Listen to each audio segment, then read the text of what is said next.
everyone, Chris Alex here. So today's video is an Ice Dragon Queen look, and just wanted you guys to see how cool this little icy prop was that never made it to the intro because, well, I suck and totally forgot I bought this for a look specifically like this. I hope you stick around and check out the process. As always, let's block out those eyebrows with a glue stick. Using Talisman Beta Bond Plus, start to apply it around the center area of the face. I didn't add any to my brows to make it easier when removing the prosthetic. Carefully line up the face, starting with the nose and working my way out. Added more adhesive and glue it down in sections. This foam latex piece is from Woochie FX. It's the Ice Queen. I cut the chin and the spikes off. I removed the chin because it was too small and didn't fit my face well. If you do this, you may have to taper the underside of the piece so that it lays more flush to your skin. After it's completely glued, add latex to the edges. Use a small Q-tip around the eyes so it was easier to apply. Then cover the whole piece with the Beta Bond to seal the foam for paint. Using Mehron Paradise paint color light blue for the base color. I did forget to powder the piece when it dried. You can skip this step, just be careful when applying makeup over the sticky surface. Spritz with Mehron Barrier Spray. Added the light blue into the airbrush to build up some more color. Next, add some Mehron Lagoon Blue in an airbrush and noodle texture all over. Since I didn't have much of this color, I ended up switching over to the dark blue. And again, just adding wiggling overlapping lines for texture.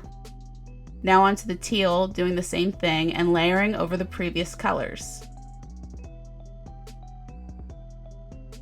Go back to the Mehron dark blue and add shading and contouring in the typical areas and deepen some spots of the prosthetic.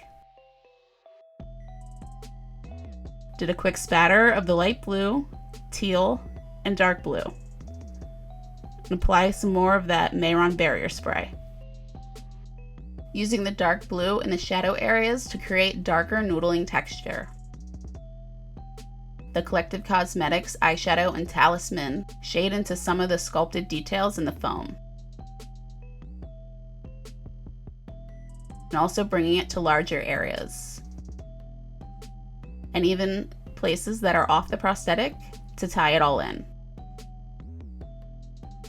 Mehron Star Blend in black to add some darker shading all over.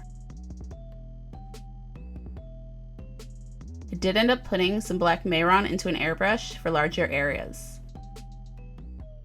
Mehron Edge for the white, paint highlights on the high points. Letting them be a bit blotchy so they look more interesting. And adding more to the open areas for added texture. Switch to a smaller brush for finer details. And I did add a little detail on the chest to make it look like it was cracked for a little fun. Add some softer highlighting with some white eyeshadow. Went ahead and added some noodling with the white Mehron. Taking the Skin Illustrator Necromania palette, used the color on Ice for the lips. I did overdraw them a little for some more character. Use some black Mehron in the mouth corners to extend them out. Taking the white Mehron to add thin highlights around the lip and shade the outer parts of the lips with the black Star Blend. Take some KVD Lash Liner to color in the lash line. Applied some bright blue eyeshadow under the eyes. KVD Super Pomade in Whiteout for the upper lid and under the eye. Making it more like a highlight point instead of filling in the whole area. Then added some clear resin spikes I made. The Collective Cosmetics, the Thawing Highlighter, to add some shine and sparkle to the high points. Put in the contacts and add some black Star Blend under the eyes. Applied some paper lashes. There is a tutorial on my channel for these if you are curious. NYX Professional Makeup, That's the Point eyeliner in Super Sketchy to add some extensions on the nostrils to make it more like a creature. And there you go.